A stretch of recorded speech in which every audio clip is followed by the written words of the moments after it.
guys, how's it going? Welcome back to another video. A company called KeysMe reached out recently and offered to send over a unique looking keyboard. And of course, I had to check it out. Today we're talking about the Lunar 1 keyboard. Or is it Lunar 01? I'm a sucker for anything space related. I love space movies, I love space TV shows. Engage, number one. And my first science project in elementary school was about the planets. So when you blend a space theme into a keyboard, my inner kid smiles, and my adult self also smiles. And just to make it clear, as usual around here, all opinions are my own. So if it sucks, I'm gonna let you know. If I can sum up unboxing the Lunar 1, it's that it's all about the little details. From the shipping tape to the box design to even the protective foam, it really felt special to open up the Lunar 1, so I have to give some recognition to KeysMe for their product design. Inside the box is the manual, a braided USB-A to USB-C cable, some rockets. Yes, rockets. More on that later. A keycap and switch puller, a scalpel-looking device that acts as the tool to dismantle the keyboard, the 2.4 GHz wireless dongle, and some replacement silicon gaskets. I am disappointed that the 2.4 GHz wireless dongle isn't stored on the keyboard, as I dislike needing to store something like this separately. In fact, I'm even mildly surprised that given the effort put into the design here, it wasn't creatively stored somewhere on the keyboard. Also included as a separate package is a wrist rest, which is a nice addition. It's branded with a Living on the Moon moniker, is soft and comfortable to use, and does match the keyboard quite nicely. Personally, I always use a wrist rest while working, so I'm glad this was included, especially a wrist rest designed specifically for the keyboard's height. According to KeysMe, the Lunar 1 was inspired by a couple of things. First, Toy Story is cited as an inspiration. To paraphrase how KeysMe describes the Lunar 1, just as Woody and the gang sparked imaginations, the thought behind this keyboard is that it's designed to make you feel as though you could shrink down and proverbially soar through space on its keys.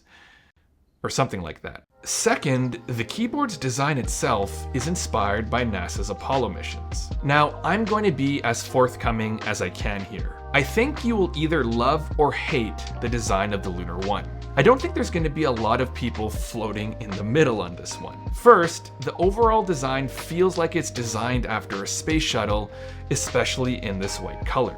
The gray, orange, and black accents suit my personal taste, if you couldn't already tell, and I like the metaphorical inscriptions all over the keyboard. Things like navigation system, where the arrow keys are, or caution, might cause data loss, where the escape key is. To me, it's really creative and I enjoy little touches like this. There's a dedicated metallic volume knob which provides progressive tactile feedback with each step, which is quite nice. There's also dedicated media controls, another thing I really appreciate here.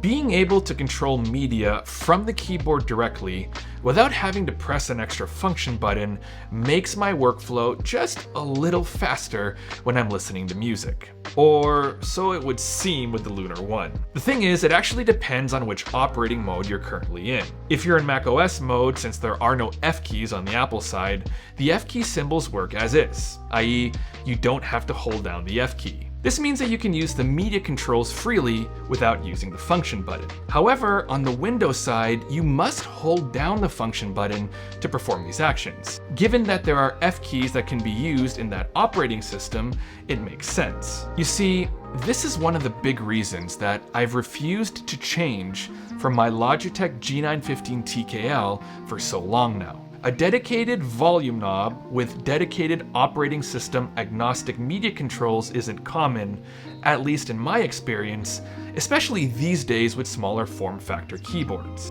In fact, the only other keyboard I remember having dedicated media controls with a volume knob was my previous DOS Keyboard 4 Ultimate that I had all the way back in 2015. The F key rows shortcuts also include toggling the screen brightness and opening the calculator. Specifically on macOS, the F3 key is for mission control, and on Windows, it's for the similar task view.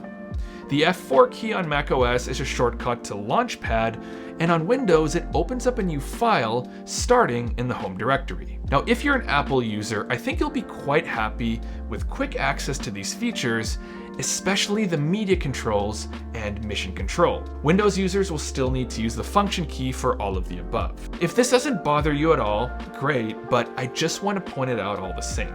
A big part of the keyboard is the screen at the top. When I first unboxed the product, I thought I was going to be able to control aspects of the keyboard. Now, the Rogue ASOS that I use on my other desk setup, for example, does this with its OLED screen, where you can toggle different keyboard settings. Alas, this wasn't the case here. The screen on top of the Lunar One is actually a sound level indicator. It uses a microphone to display a simple equalizer that displays incoming sounds via some light effects. KeysMe calls this the pickup lamp. As it does pick up external sound, it does react to typing on the keyboard. You can change the pickup indicator style by pressing down on the volume knob. There are different styles to choose from with color changes and where the indicator starts, such as from the middle out. Idiot. Middle out. Middle out. Middle out. Oh my god. How could I just... The Lunar One can be connected with a USB cable, has 3 separate Bluetooth connections, and a wireless 2.4 GHz option, the latter most being most important to me. As mentioned, I'm disappointed that the wireless dongle isn't part of the keyboard itself, which makes it easier to lose the dongle, and if you do, you're usually losing that connectivity option altogether. As mentioned, there is macOS and Windows modes, which remaps your keys appropriately for the operating system you're using, and this is great for me as I use both operating systems for work and gaming respectively. Pressing function +1, 2, or 3 connects you with any of the respective Bluetooth channels, and function plus the tilde connects you to the dongle. The little rockets that come with the Lunar One are actually fidget spinner toys that attach via magnets to the keyboard itself. Now, like the keyboard itself, the detail work on these are quite nice, and the spinner functionality itself works well. Now, I want to note that I did watch some videos of this keyboard that showed the rockets light up when they were spun, as it had batteries that came with it, and it appeared that they came that way as part of the keyboard. I believe they've since changed that, as the rockets that shipped with my keyboard don't light up, but it seems you can purchase the versions that light up separately. I will say that I did find myself using these more than I thought I would, so they are a fun addition. The Lunar One supports different RGB modes. Pressing function and the delete key switches the backlight mode, and pressing function plus end switches the backlight color. You can increase or lower the RGB brightness by pressing function and one of the up or down arrows respectively. I do like the fact that when you reach the highest or lowest brightness levels, the keyboard lets you know with a visual flicker. This isn't the brightest RGB I've ever seen, but it looks great nonetheless. KeysMe provides driver software for the keyboard, and I'll touch on this very quickly. The software itself is, for the most part, okay. You can change the RGB modes here, update macro keys, create your own lighting effects, and update the firmware of the keyboard, which is a useful thing. What I did find cool is that you can download other users' color schemes or upload your own, though I didn't find very many, and that's likely due to the fact that there probably isn't a huge Lunar One community building and sharing color schemes at the moment. However, the UI here isn't the greatest in my opinion, and I didn't find it intuitive to use. The entire thing just felt very hollow when compared to the care and craftsmanship of the keyboard itself. I'm just not a fan of accompanying keyboard software to begin with, and I prefer not installing or using them at all if I don't have to. The aforementioned pickup lamp can be removed using the provided scalpel-like tool. It comes off in a few steps. First, the top panel comes off by placing the tool on the left side and pulling up. Surprisingly, the panel itself is connected via an adhesive, and I imagine the more you pull this off, much like any adhesive material, it will wear off over time. I would have liked to have seen this being connected in any other way, like pins or even magnetically. As it is right now, I wouldn't recommend regularly taking it off. Underneath the panel are the light dividers, which can be removed. The next layer underneath is the light bar PCB itself, which is connected to the main board with a pogo pins connector on the right side. Lastly, underneath the PCB is a Lego looking layer that yes, you can connect Legos to, and it goes back to the keyboard's original design inspiration with Toy Story. Now, according to the manual, once you reach the Lego layer, you can place your phone or tablet in this area to be used as a phone or tablet dock. I tested this out with my phone in its case, which is an iPhone 13 Pro Max, and the phone fits. The 12.9-inch iPad that I have, however, does not fit in the dock area and simply tilts over since the dock isn't deep enough. To be blunt, I found this feature useless. Unless you plan to leave the space open all the time, the fact that you need to remove the adhesive top panel and other inner layers to access this to begin with is tedious, since the adhesive material on the panel will, at some point, wear off from overuse. The main case can be disassembled by using the provided tool to unlock the back panel's latches at the creatively designated spots on the panel. The entire case itself is made of some kind of polycarbonate plastic, and though it's not necessarily hard to disassemble, you should be careful as you do this. Once the back panel is removed, you can see where the silicon gaskets can be replaced by the included replacement gaskets should you want to do this. You'll find two 3.7 volt batteries, each with 7.4 watt hours of capacity, equivalent to 2000 milliamps, for a total capacity of 4000 milliamps running in parallel. According to the Kickstarter page for the Lunar One, it's claimed that it can last for 800 hours of typing, though I'm not sure if that's with or without RGB on. I always have RGB on, and I've had to fully charge the keyboard twice in the last 3 weeks or so, if that helps. There's a silicon dampener inside which reduces some of the hollower keyboard sounds. There's a daughter board on the top left which connects the pickup lamp PCB to the power and the main PCB. Now note here that I'm not sure if removing this or the batteries voids your warranty, so do proceed with caution. Removing the daughter board shows that it's connected to the pickup lamp's PCB via pogo pins, and inspecting it closer shows that it's labeled with Lunar Landed, which again, the attention to detail here is quite good. The top panel can be removed once both the daughter board and the volume knob are removed.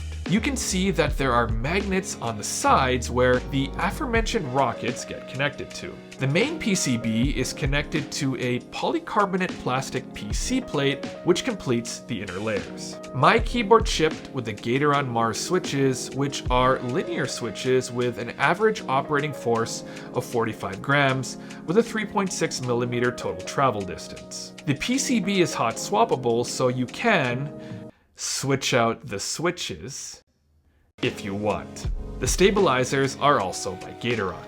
I played several games on this keyboard and the Gatoron switches felt fine here. Whether it was Quake 2, Doom Eternal, the Callisto Protocol, Alien Isolation, Evil West, Jedi Fallen Order, or yes, Half-Life 1, everything generally felt good here.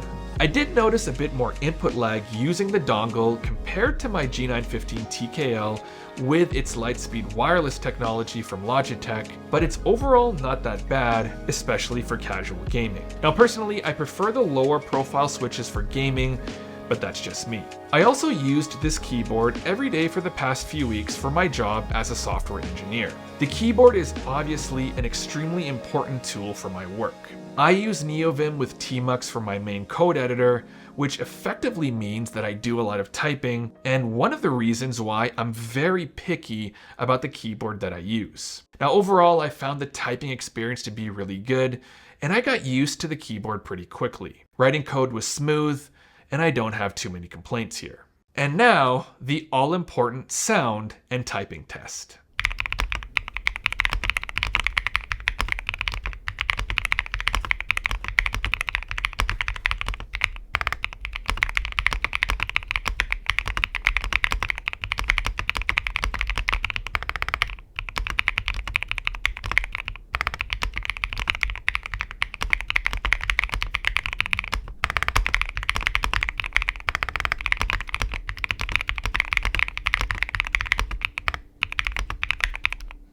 Overall, the Lunar One is one of the most unique looking keyboards I've come across so far. The design here is bold. To reiterate, I think people will either love it or hate it, and I don't think there's much of a middle ground here.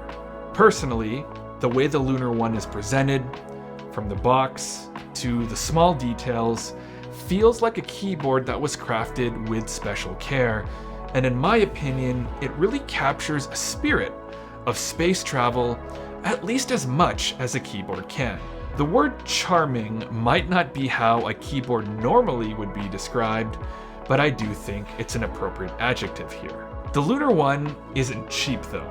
As of the making of this video, it currently retails for $250 US or about 345 Canadian dollars. There's also some things that add to that price, like the Rocket fidget spinners and the pickup lamp, that I guess arguably add no functional purpose to the keyboard. Now, I'm not saying that I don't like these features. In fact, I think they're cool and add to the design, but it's something to keep in mind. My recommendation really comes down to whether you like the design. If it speaks to you, the price feels pretty spot on for what you get. This keyboard isn't just about looks.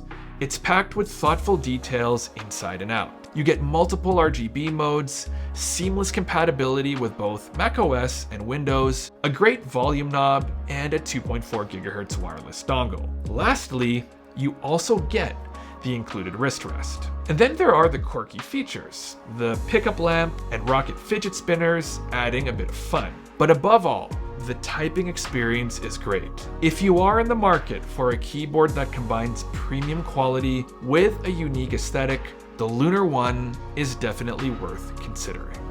That's about all I have for this one, guys. If you're still here, please make sure to drop me a rocket emoji down in the comments below, just so I can give you a like for sticking around until the end of the video. If you like this video, please remember to hit that like button, and please consider subscribing and hitting that bell icon so you know when I release new videos. Doing both of those things really helps me out in growing this channel. I've got more tech, desk setup, and gaming content planned as usual, so please stay tuned for that. As always, thank you very much for watching, and I'll catch you in the next one. See ya.